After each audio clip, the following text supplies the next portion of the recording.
할렐루야. 자, 은혜 많이 받으시기 바랍니다.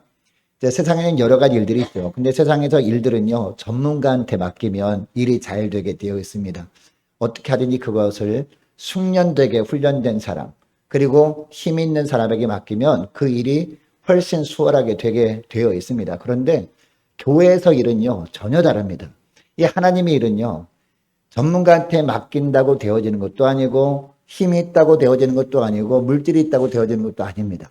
근데 많은 사람들이 기도하죠. 하나님, 저도 예수 믿는 사람으로서 하나님께 귀하게 쓰임받길 원합니다. 그러니까 물질 주십시오.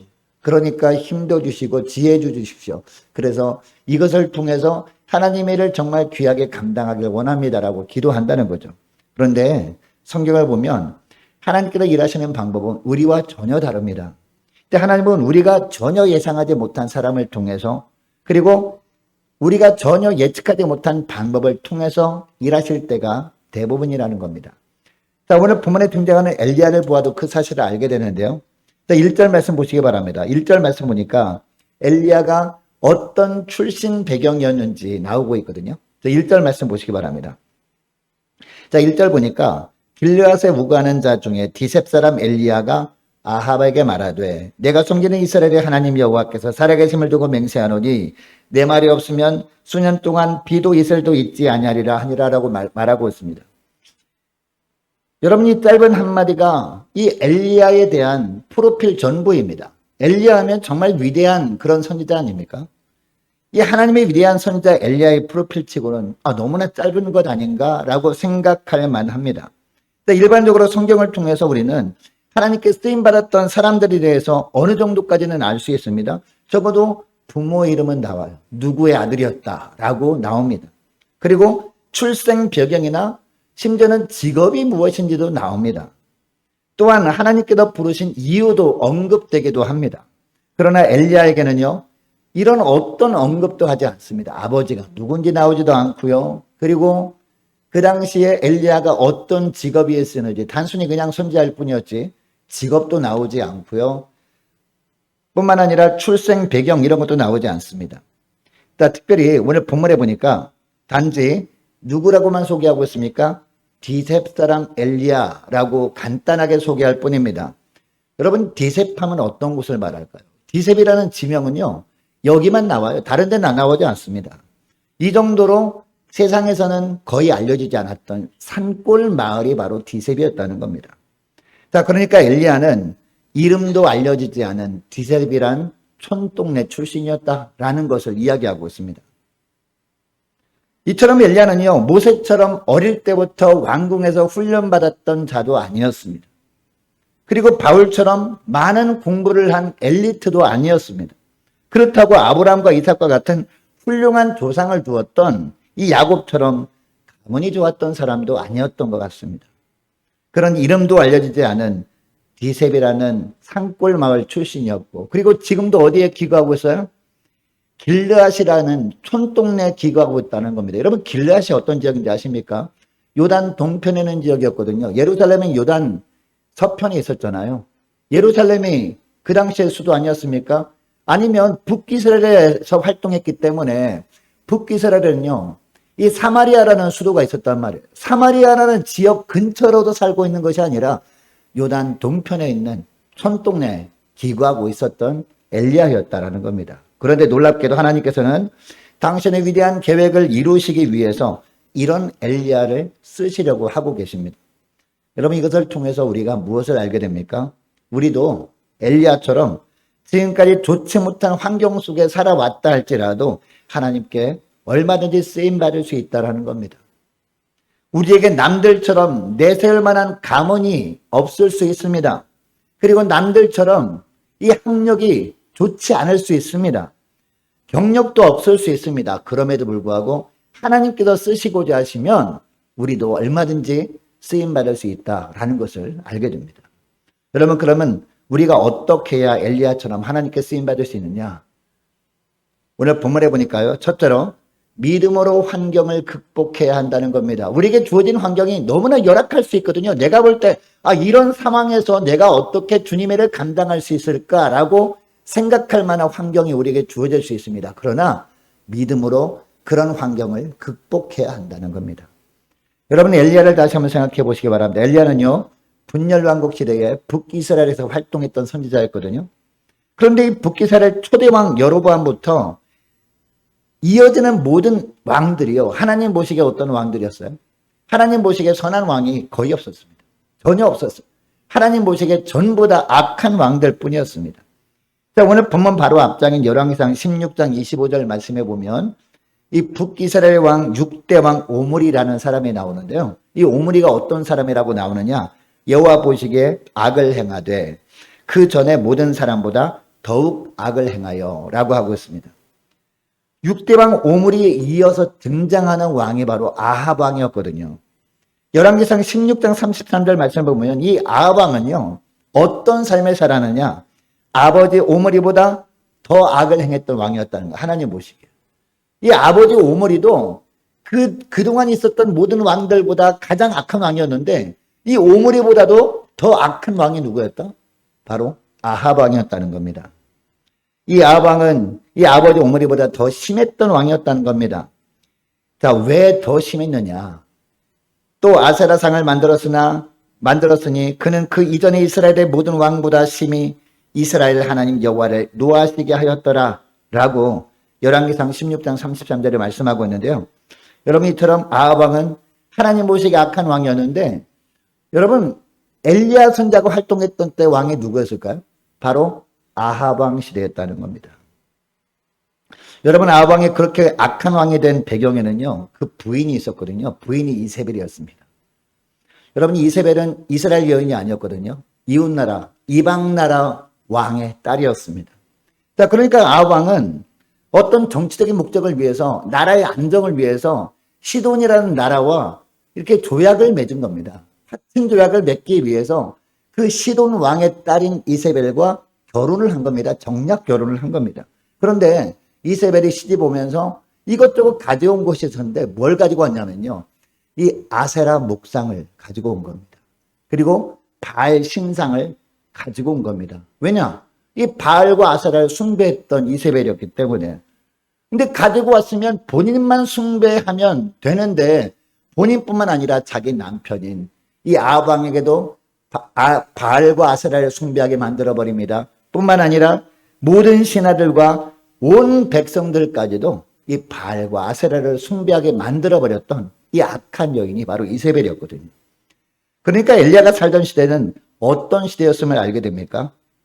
하나님을 섬겨야 될 이스라엘 백성들이 왕부터 시작하여서 신하들과 제사장들과 모든 백성들까지도 다 이 우상을 섬기면서 하나님을 떠났던 어둠이 가득한 시대였다라는 겁니다. 어떻게 보면 엘리야는요, 이스라엘 역사 중에서 가장 어두운 시대에 살고 있었다라고 우리는 알게 됩니다. 여러분, 이런 상황 속에서 하나님을 믿고 하나님을 섬긴다는 것 굉장히 위험한 상황이었습니다. 하나님을 섬기다가 붙잡히는 날에는 극심한 고난을 받아야 했습니다. 뿐만 아니라 심하게 되면 목숨까지 위험할 정도로 영적으로 깜깜한 암흑기였다는 겁니다. 그럼에도 불구하고 엘리야가 어떻게 하느냐? 이 처한 환경 때문에 절망하지 않습니다. 낙심하지 않습니다. 오히려 하나님을 향한 믿음으로 그 환경을 극복한 사람이 바로 엘리야였다는 겁니다. 하나님을 의지함으로 말미암아 절망적인 상황을 극복한 사람이 바로 엘리야였다는 겁니다. 여러분, 엘리야가 이처럼 이런 암울한 환경 속에서도 낙심하지 않고 믿음으로 환경을 극복할 수 있었던 이유가 뭘까요? 그 이유가 있을 거 아닙니까? 아무리 힘든 상황이라 할지라도 이 모든 환경을 하나님이 주관하고 계시다, 이런 믿음이 있었던 거예요. 그리고 하나님께서 주관하고 계신다면 반드시 살 길을 예비해 놓으시고 이런 고난의 상황을 허락하셨다라는 확신이 있었다라는 겁니다. 여러분, 때때로 우리가 처한 환경을 보면요, 우리가 보기에도 야, 정말 내 인생의 마지막이 아닌가라고 느껴질 때가 간혹 찾아올 때가 있습니다. 모든 것이 끝난 것처럼 보입니다, 그때는. 그러나 언제나요, 최후의 한 수는 남아있다는 것을 믿으시기 바랍니다. 하나님은 역전시킬 수 있는 마지막 한 수는 반드시 남겨놓으시고 그러한 상황을 우리에게 허락하시는 좋으신 하나님이라는 겁니다. 여러분, 지금 몸이 아프다고 낙심에 빠져 있습니까? 아니면 지금 재정적으로 어렵다고 너무나 힘들어하고 있지는 않습니까? 지금 환경이 안 좋다고 하나님께서 나에게 주신 비전을 포기해버리려고 하고 있지는 혹시 않습니까? 지금 가난하다고, 지금 내가 취직도 안 되었다고, 지금 힘들다고, 끝이라고 생각하고 있지는 않습니까? 하나님 보시기에는 끝이 아닙니다. 우리가 볼 때는 끝난 것처럼 보여도 하나님 보시기에는요, 절대로 끝이 아니라는 겁니다. 하나님의 남겨놓으신 마지막 한 수는 남아있다는 것을 잊지 마시기 바랍니다. 여러분, 우리에게는 하나님이 계시다는 것이 예수 믿지 않은 사람과 다른 점 아닙니까? 하나님이 우리와 함께 하시면 우리는 외통수에 걸린 그런 판처럼 보이는 환경도요, 역전할 수 있다는 것을 믿으시기 바랍니다. 하나님이 우리를 도와주시면 하나님께서 역전시켜 주시는 겁니다. 하나님이 역사하시면 우리는 모든 환경을 믿음으로 극복할 수 있는 겁니다.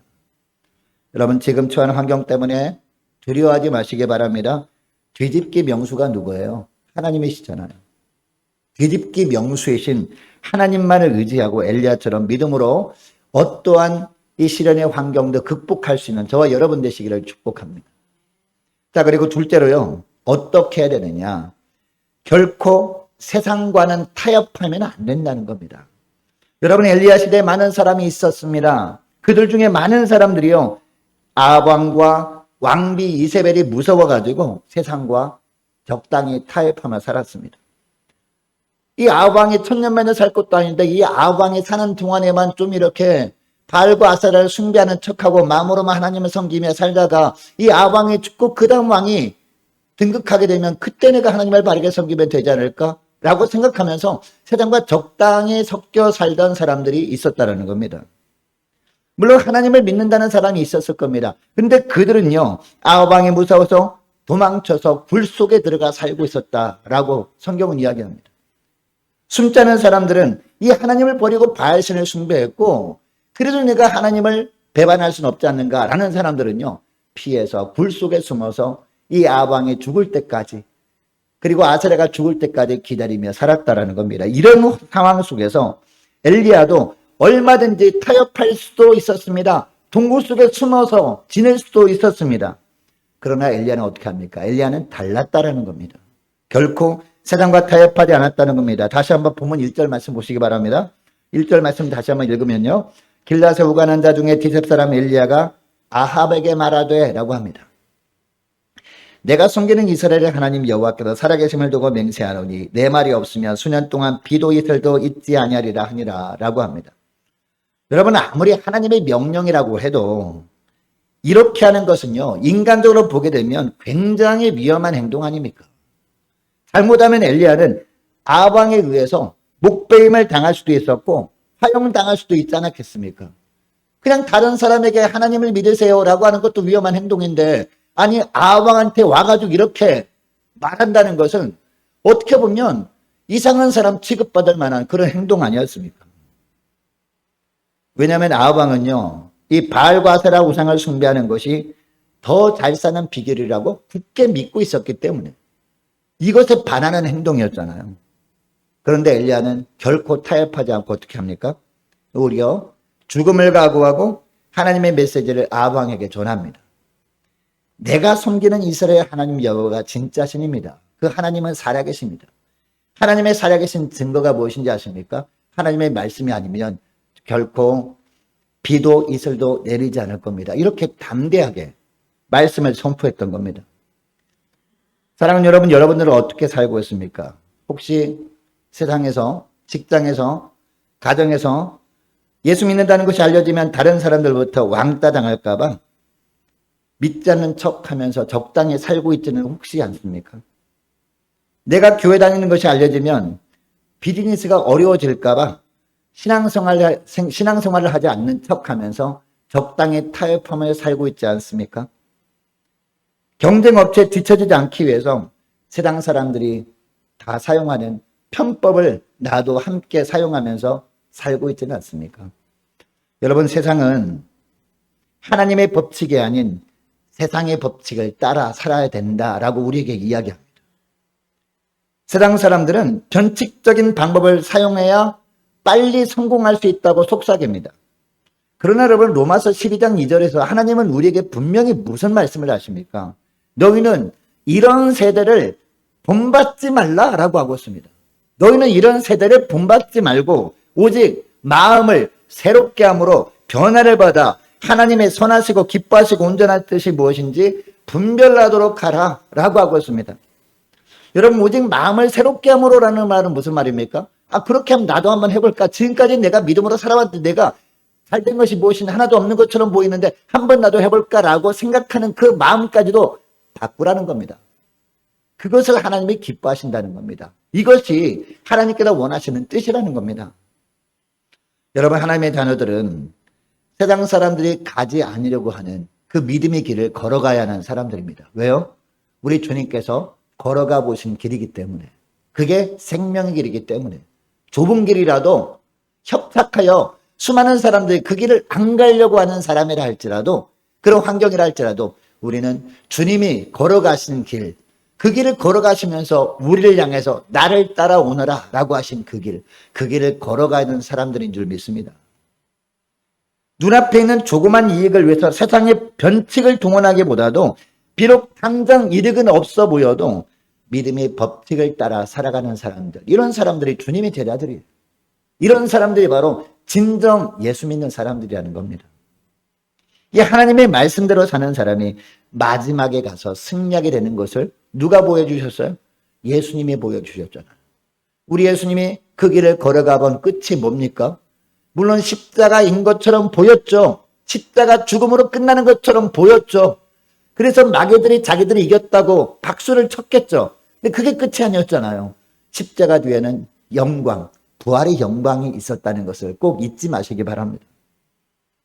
직장에서, 사업장에서, 학교에서, 가정에서 세상과 타협하지 말고 오히려 하나님의 말씀을 기준으로 삼고 살아가시는 저와 여러분 되시기를 축복합니다. 그리고 세 번째로 우리가 어떻게 해야 되느냐? 하나님 말씀에만 절대 순종해야 된다는 겁니다. 우리가 볼 때는요, 그 말씀에 순종할 수 없는 환경처럼 보여요. 그러나 하나님의 말씀이기 때문에 순종해야 한다는 겁니다. 여러분, 엘리야는 어떠한 상황 속에서도 하나님 말씀이라면 철저히 순종했던 사람이었어요. 그래서 하나님께서 엘리야를 쓰신 거예요. 엘리야가 힘이 있기 때문에 쓰신 것이 아니었어요. 엘리야가 유명한 가문 출신이었기 때문에 쓴 것이 아니었습니다. 엘리야가 많은 공부를 했기 때문에 쓴 것이 아니었어요. 주님의 말씀이라면 그 말씀이기 때문에, 주님이 나에게 주신 말씀이기 때문에 철저하게 순종해서 그것을 보시고 엘리야를 사용하신 줄 믿으시기 바랍니다. 여러분, 하나님의 아버지에게 가서 말씀을 전하라고 할 때요, 여러분 물론 이 엘리야도 우리와 똑같은 성정이 같은 사람이잖아요. 야고보서 말씀처럼. 그렇기 때문에 마음속에 두려운 마음이 왜 없었겠습니까? 당연히 있었겠죠. 그럼에도 불구하고 가서 말씀을 전한 이유가 뭡니까? 하나님이 나에게 주신 말씀이라는 확신이 있었기 때문이죠. 그래서 순교를 각오하고 아방한테 가서 말씀을 전한 겁니다. 하나님의 말씀이 없으면 수년 동안 비도 이슬도 내리지 않을 것입니다 라고 경고를 한 겁니다. 하나님께서 가서 경고하라 라고 했기 때문에. 그런데 하나님께서 엘리야에게 또다시 말씀하시는데요, 이번에는 뭐라고 하시는지 아십니까? 3절 4절 말씀 보시기 바랍니다.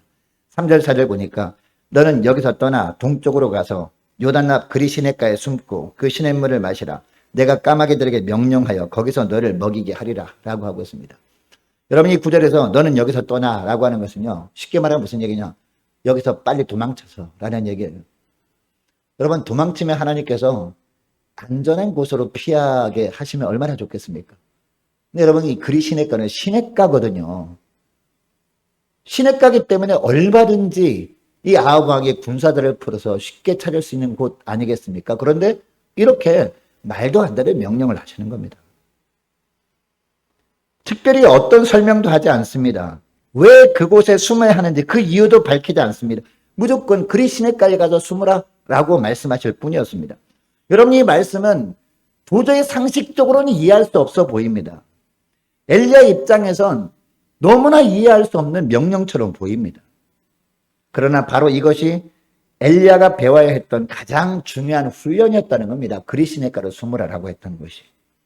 지금 엘리야에게 필요한 것은요, 아방과 대항해서 싸울 수 있는 그런 용기도 아니었습니다. 목숨 걸고 싸우는 그런 순교도 아니었습니다. 그에게 필요한 것은 뭐였습니까? 순종이었다는 겁니다. 여러분, 우리가 순종할 때 처음에는 순종할 수 있어요. 말씀에 순종할 수 있어요. 근데 끝까지 순종하는 것은요, 많지 않습니다. 많은 사람이 아니에요. 마지막까지 순종하는 사람은요, 손에 꼽을 만할 겁니다. 하나님 보실 때. 이것을 주님이 원하셨던 거예요. 엘리야에게. 마지막까지 순종하는 사람인가 아닌가 이것을 보시기 위해서 그리 시냇가에 숨으라라고 하셨던 겁니다. 여러분, 그릿이라는 단어가 무슨 뜻인지 아십니까? 단절이라는 뜻이에요. 단절. 그러니까 그릿 시냇가는요, 어떤 곳이었음을 알 수 있습니까? 세상과는 완전히 단절된 곳입니다. 먹을 것을 전혀 구할 수 없는 곳이었어요. 제가 예전에 그 그릿 시냇가에 가보지 않았습니까? 네. 가봤더니요, 거기서 동네가 멀지 않은 곳에 있더라고요. 멀지 않은 곳에 동네가 있더라고요. 그 동네 사람들이 살고 있었던 그 근처에. 그런데 그 사람들은, 모든 사람들이 어떤 마음을 품고 있었어요?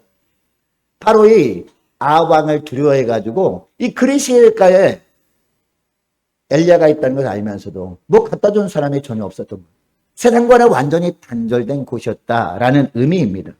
여러분, 엘리야도 이것을 알았습니다. 그릿 시냇가에 숨으라라고 했을 때, 이처럼 세상과 단절된 곳으로 하나님을 보내시래. 그럼 나는 어떻게 살까라고 생각도 들었을 겁니다.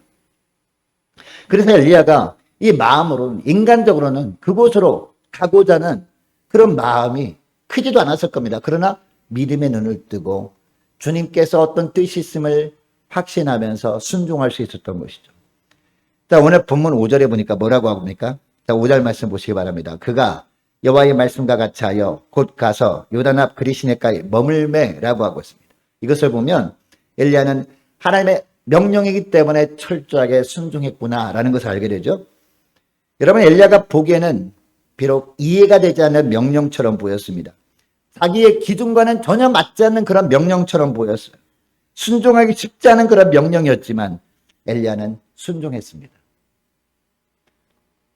엘리야는 이해가 되지 않았습니다. 그러나 하나님의 명령이었기 때문에 말씀에 순종해서 이 그릿 시냇가에 가서 그곳에 머뭅니다. 여러분, 도착해서 보니까 어떤 상황이었습니까? 역시나 그릿 시냇가에는요, 자기 힘으로는 그 어떤 음식 하나도 얻을 수 없는 세상과는 완전히 단절된 곳이었습니다. 자기를 도와줄 어떤 사람도 있지 않았어요. 이제는 굶어 죽을 수밖에 없는 상황이 되었습니다. 그런데 희한한 일이 벌어지죠. 어디선가 까마귀가 날아오는 거예요. 까마귀가 날아와서 뭔가 자기 앞에 툭 이렇게 떨어뜨리는 거 보니까 뭐였어요? 떡과 고기였다는 거예요. 떡덩이. 고기 덩어리를 그냥 자기 앞에 툭 던지는 거예요. 여러분, 물론 한두 번은 그렇게 신기한 일이 있을 수 있죠. 한두 번은. 신기하네. 까마귀가 자기가 먹을 것을 갖고 가다가 자기 새끼한테 갖다 주다가 왜 나한테 던지놓고 하지? 우연한 일이 물론 한두 번 있을 수 있죠. 그런데 그것이 어떻게 됐어요? 아침, 저녁마다. 날마다 이렇게 까마귀들이 날라와서, 그것도 한두 마리가 아니라 까마귀 떼들이 날라와서 고기와 떡을 계속해서 떨어뜨려주고 가는 거예요.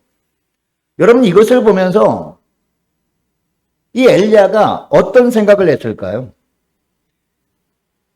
사람들이 갖다 주는 떡과 고기가 없어도 이 그릿 시냇가에 내가 먹을 떡과 고기가 쌓여있지 않았다 할지라도 아무것도 없는 상황 속에서도 하나님만 의지하게 되면 할 수 있구나. 이것을 깨달은 거예요. 하나님께서 역사하시면 못할 일이 없구나라는 것을 알게 된 겁니다. 하나님의 말씀에만 철저히 순종하면 그 순종하는 길에 내가 살 수 없는 환경이 기다리고 있는 것처럼 보여도 철저하게 하나님의 말씀만 순종하면 하나님께서 살게 하시는구나. 이것을 알게 된 겁니다. 여러분, 그러니까 엘리야는 그릿 시냇가에서 순종 훈련을 통해서 하나님의 일꾼으로 준비가 되어져 갔던 겁니다. 사랑하는 여러분, 여러분은 어떻습니까? 하나님의 말씀을 들을 때 여러 가지 변명과 핑계를 늘어놓으면서 순종하기를 꺼려하고 있지 않습니까? 이런저런 형평과 사령을 들어가면서 엘리야는 선지자니까 그럴 수 있었지만, 위대한 선지자니까 당연히 그렇게 할 수 있었지만 저는 처지가 좀 다르지 않습니까? 라고 하면서 여러 가지 핑계와 그리고 순종하지 못할 이유를 대면서 있고 있지 않습니까? 여러분, 말씀대로 따르지 않는 것만 불순종이 아닙니다. 여러분, 지체하면서 망설이는 것도 불순종이라는 것을 잊지 마시기 바랍니다. 여러분, 엘리야는 그리시네가에 머물라는 하나님의 말씀에 순종함으로써 기적을 체험했어요. 까마귀를 통해서 음식을 공급해 주시는 하나님의 역사를 체험한 겁니다. 여러분, 엘리야뿐만입니까? 순종함으로 말미암아 하나님의 살려주신 을 체험한 사람들이 또 있죠. 나아만. 우리가 열왕기상 말씀을 살펴보았습니다만 열왕기 하에 보면 나아만 장군 여기가 나오지 않습니까? 이 아람 나라의 나아만 장군 생각해 보시기 바랍니다. 이제 온몸에 나병이 도졌잖아. 갑옷으로 가리고 있었지만 사람들은 몰랐지만 자기만 알고 있었잖아. 온몸이 다 썩어 문드러가는 나병이 걸렸다는 거. 그래서 엘리사를 찾아오잖아요. 그때 엘리사가 뭐라고 합니까? 약을 주지 않습니다. 기도해 주지도 않아요. 뭐라고 합니까? 요단강에 가서 7번 몸을 담그라라고 하잖아요. 그것도 요단강이 깨끗한 물도 아니었잖아요. 아니 자기네 나라에 깨끗한 물도 있는데 왜 하필 저렇게 더러운 요단강 물에 7번을 씻으라라고 하느냐라고 하기도 했죠. 근데 나중에는 어떻게 합니까? 그래도 순종하고 7번 물에 담갔더니 어떻게 됐어요? 이 나아만 장군이 살게 되었습니다. 나병이 낫게 되었습니다. 여러분뿐만 아니라 여리고 성도 어떻게 무너져 내립니까? 성을 6번 6일 동안 매일 한 바퀴씩 돌고 7일째는 7바퀴 돌라고 했잖아요. 그 다음에 외치라라고 하는 말씀에 순종하라, 외치며 무너질 것이라고 했잖아요. 인간적으로 보면 말도 안 되는 거잖아요. 어떻게 사람이 외친다고 그 엄청나게 강한 성이 무너집니까? 근데 그렇게 순종했더니 어떻게 됐어요? 정말로 하나님께서 여리고성을 무너뜨려 주셨죠. 여러분, 그러니까 여리고성이 무너진 것은 하나님께서 무엇을 보시고 그런 역사를 일으킨 거예요?